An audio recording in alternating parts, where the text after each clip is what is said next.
Hello प्यारे students, welcome in my channel primary classes 1 to 3। आज के इस वीडियो में हम करेंगे क्लास 4 का रिमझिम बुक का लेसन नंबर 3 जिसका नाम है किरमिच की गेंद। तो चलिए फ्रेंड्स शुरू करते हैं लेसन रीड करना। गर्मी की छुट्टियां थी। दोपहर के समय दिनेश घर में बैठा कोई कहानी पढ़ रहा था। तभी पेड़ के पत्तों को हिलाती हुई कोई वस्तु धम से घर के पीछे वाले बगीचे में गिरी। दिनेश आवाज से पहचान गया कि वह वस्तु क्या हो सकती है।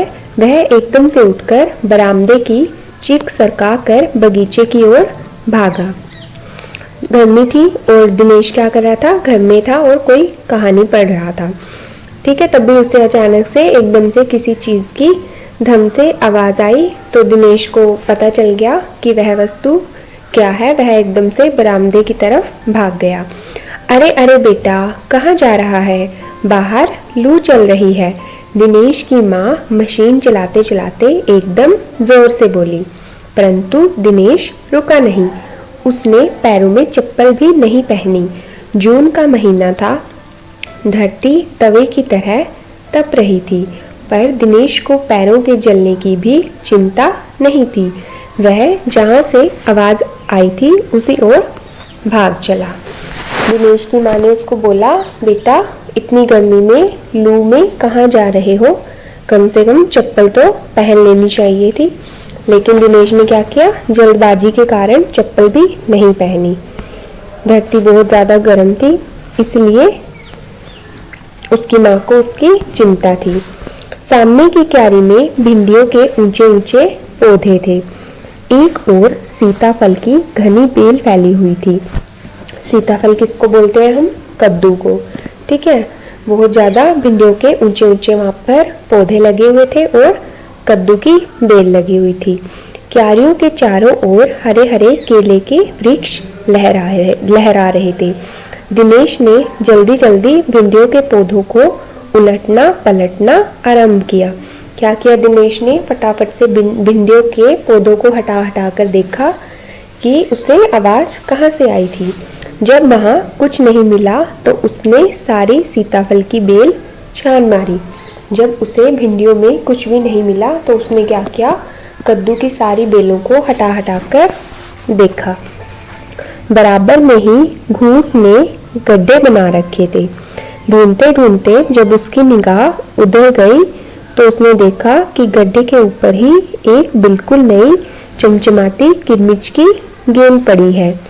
दिनेश ने हाथ बढ़ाकर गेंद उठा ली तो उसने देखा कि वहाँ पर चमचमाती गेंद पड़ी हुई है। दिनेश ने क्या किया, हाथ बढ़ाकर गेंद उठा ली। लगता था जैसे किसी ने उसे आज ही बाजार से खरीदा है। ऐसा लग रहा था मानो गेंद बिल्कुल ही नई है और उसे आज ही कोई बाजार से खरीद कर लाया है। किरमिच क्या होता है बच्चों? एक प्रकार का मोटा और बहुत ही अच्छा कपड़ा होता है। तो वह गेंद उस अच्छे कपड़े की बनी हुई थी, इसलिए उसका नाम किरमिच था। ठीक है, आगे देखते हैं। उसने उसे उलट पलट कर देखा, परंतु कुछ भी समझ में नहीं आया। नजर उठाकर उसने पास की तिमंजिली इमारत की ओर देखा कि हो सकता है कि किसी बच्चे ने इसे ऊपर से फेंका हो। ठीक है, उसने क्या किया, इधर उधर देखा कि यह गेंद किसकी है। तिमंजिली इमारत का मतलब है 3 मंजिल इमारत की ओर उसने देखा कि क्या पता किसी बच्चे ने इसे ऊपर से फेंक दिया हो, और परंतु उस इमारत के इस ओर खुलने वाले सभी दरवाजे और खिड़कियां बंद हो। छत की मुंडेर से लेकर नीचे तक तेज धूप चिलचिला रही थी। क्या था वहाँ पर? बहुत ज़्यादा धूप थी। तो क्या पता इसी वजह से किसी बच्चे की वो गेंद गिर गई हो और धूप की वजह से कोई उसे उठाने के लिए आ ना पाया हो। फिर कौन खरीद सकता है नई गेंद? दिनेश ने सुधीर, अनिल, अरविंद, आनंद, दीपक सभी के नाम मन में दोहराए। दिनेश ने क्या किया, अपने सभी फ्रेंड्स के नाम को मन में याद किया। यदि गेंद खरीदी भी है तो इस दोपहरी में इसे नीचे कौन फेंकेगा? हो न हो यह गेंद बाहर से ही आई है। उसने सड़क पर बने गोल चक्कर के बगीचे की ओर देखा, परंतु वहां पर केवल 2-4 गायें ही दिखाई पड़ी जो पेड़ों के नीचे सुस्ता रही थी। उसे ध्यान आया कि जाने कितनी बार अपने मोहल्ले के बच्चों की गेंदें क्रिकेट खेलते हुए दूर चली गई और फिर कभी नहीं मिली। एक बार तो एक गेंद एक चलते हुए ट्रक में भी जा पड़ी थी। ठीक है, तो दिनेश ने क्या किया, हर तरफ देखा बगीचे की तरफ, लेकिन वहां पर सिर्फ गाय खड़ी हुई थी जो कि पेड़ के नीचे आराम कर रही थी। सुस्ताना मतलब कि आराम करना। तो फिर दिनेश को याद आया कि जब वो क्रिकेट खेलते थे काफ़ी सारे बच्चे मिलके, तो बहुत बार उनकी गेंदें इधर उधर गुम हो गई थी और फिर वो कभी नहीं मिली थी। एक बार उनकी गेंद एक चलते हुए ट्रक में जाकर गिर पड़ी थी और वह ट्रक आगे चला गया, फिर उनकी गेंद भी उस ट्रक के साथ चली गई थी। तभी भीतर से माँ की आवाज़ आई, अरे दिनेश, तू सुनेगा नहीं, सब अपने अपने घरों में सो रहे हैं और तू धूप में घूम रहा है। उसकी माँ ने दिनेश को कहा कि तू मेरी बात सुनेगा नहीं, गर्मी है, सभी बच्चे अपने घरों में सो रहे हैं और तू धूप में घूमे जा रहा है। दिनेश गेंद को हाथ में लिए हुए भीतर आ गया। अब दिनेश ने गेंद उठाई और अपने घर में आ गया।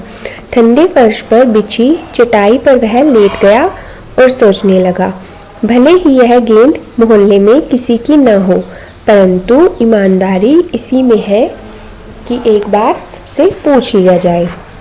दिनेश ने सोचा कि बेशक यह गेंद मेरे आसपास किसी की भी ना हो, लेकिन मुझे ईमानदारी के साथ सबसे पूछ लेना चाहिए कि यह गेंद किसकी है। गर्मी की छुट्टियां थी। बच्चों ने खेलने की सुविधा को ध्यान में रखते हुए एक क्लब बनाया हुआ था।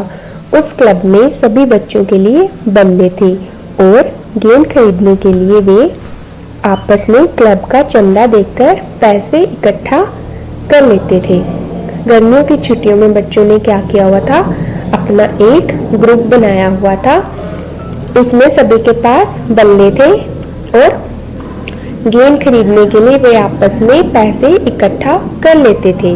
शाम को सारे बच्चे इकट्ठा हुए। दिनेश ने सभी से पूछा, मुझे एक गेंद मिली है, अगर तुम में से किसी की गेंद खो गई हो तो वह गेंद की पहचान बताकर गेंद मुझसे ले सकता है। तो दिनेश ने सभी को कहा कि मुझे गेंद मिली है, तो मुझे उस गेंद पर अपनी कोई निशानी बता दो, तो जिसकी भी गेंद खोई है मैं वो तुम्हें दे दूंगा। तभी अनिल बोला, गेंद तो मेरी खो गई है। कब खोई थी रे तेरी गेंद? तो अनिल ने जब बोला कि वह गेंद तो मेरी गुम हुई थी, यही कोई 4 महीने पहले, तो वह गेंद तेरी नहीं है। दिनेश ने उसको बोला कि कब गुम हो गई थी तुम्हारी गेंद? तो दिनेश को अनिल ने कहा कि 4 महीने पहले। दिनेश ने कहा तो फिर वह गेंद तेरी नहीं है, फिर वह मेरी होगी। सुधीर ने तुरंत उस पर अपना अधिकार जताते हुए कहा। वह कैसे? दिनेश ने पूछा। तू मुझे गेंद दिखा दे, मैं अपनी निशानी बता दूंगा। तो सुधीर ने क्या कहा कि पहले मुझे गेंद दिखा दो, मैं तुम्हें बता दूंगा कि मैंने उस पर क्या निशानी बनाई है।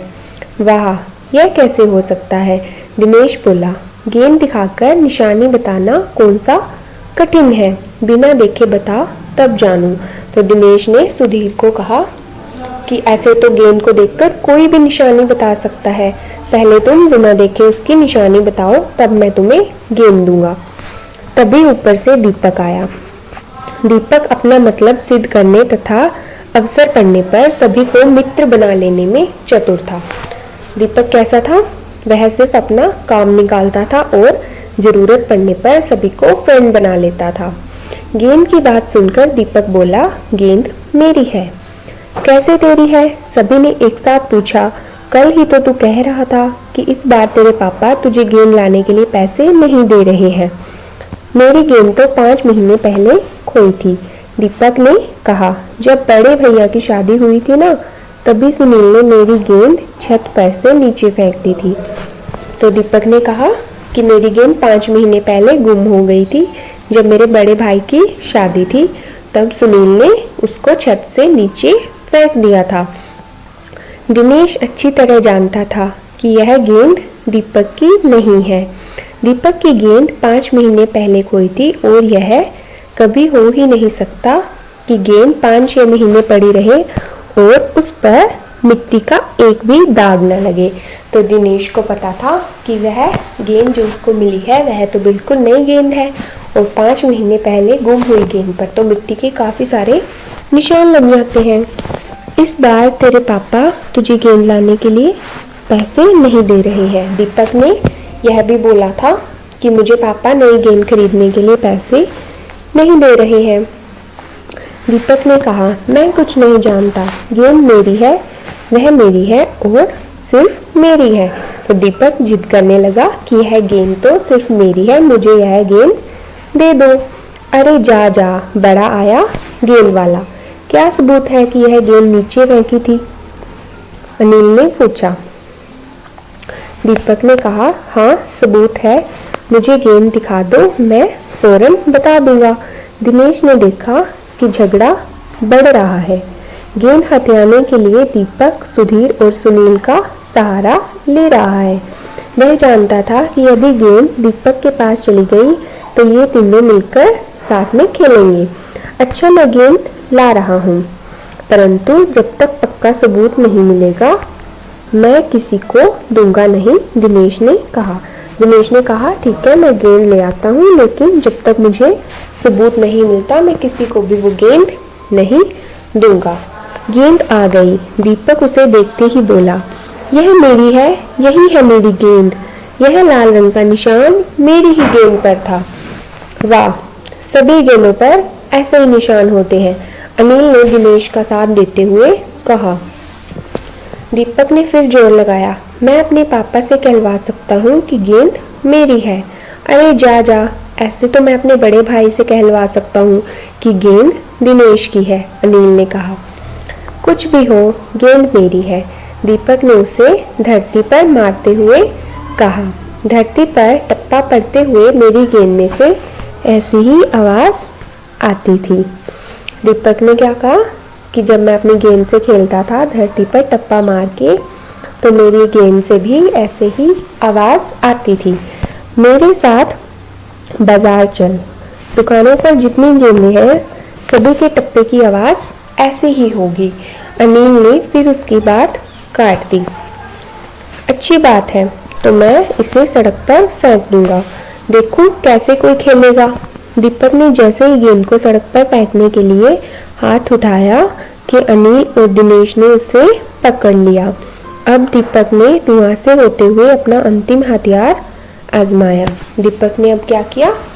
परेशान और उदास होकर क्या कहा, या तो गेंद मुझे दे दो, नहीं तो मैं इसके पैसे सुनील से लूंगा।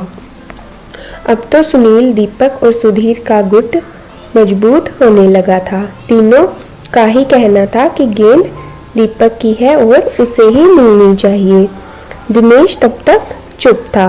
वास्तव में दिनेश का मन उस समय सबके साथ मिलकर उस गेंद से खेलने को कर रहा था। बोला, अब चुप भी रहो, झगड़ा बाद में कर लेंगे, अपने अपने बल्ले ले आओ, पहले हम खेल लें।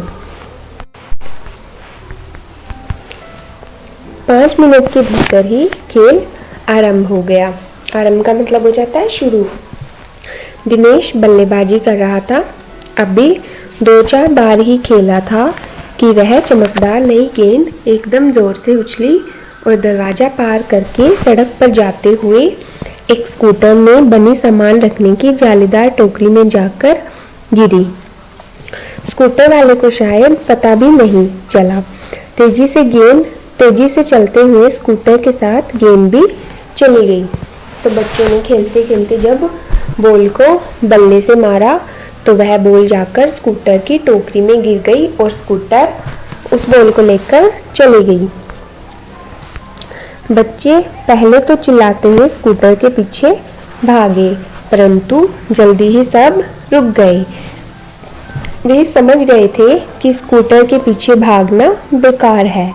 एक पल के लिए सभी ने एक दूसरे की ओर देखा, और फिर सभी ठहाका मारकर हंस पड़े। तो शुरू में क्या किया बच्चे ने, बॉल के पीछे भागे और फिर रुक गए, क्योंकि उन्हें लगा कि हम बॉल को पकड़ नहीं पाएंगे, इसलिए वो रुक गए और पहले में सभी एक दूसरे की तरफ देखने लगे और फिर एकदम से सभी जोर जोर से हंसने लगे, क्योंकि उन्हें याद आ गया था कि उनकी सारी बॉल ऐसे ही गुम हुई है। एक बार तो उनकी बॉल ट्रक में भी चली गई थी, इसलिए सभी बच्चे हंसने लगे। तो इस कविता को बच्चों लिखा है शांता कुमारी जैन ने। इस कहानी को शांता कुमारी जैन के द्वारा लिखा गया है। तो अगले वीडियो में हम इसके क्वेश्चन आंसर सोल्व करेंगे। आज के लिए बस इतना ही। वीडियो पसंद आए तो लाइक, सब्सक्राइब और शेयर करना मत भूलिएगा। धन्यवाद।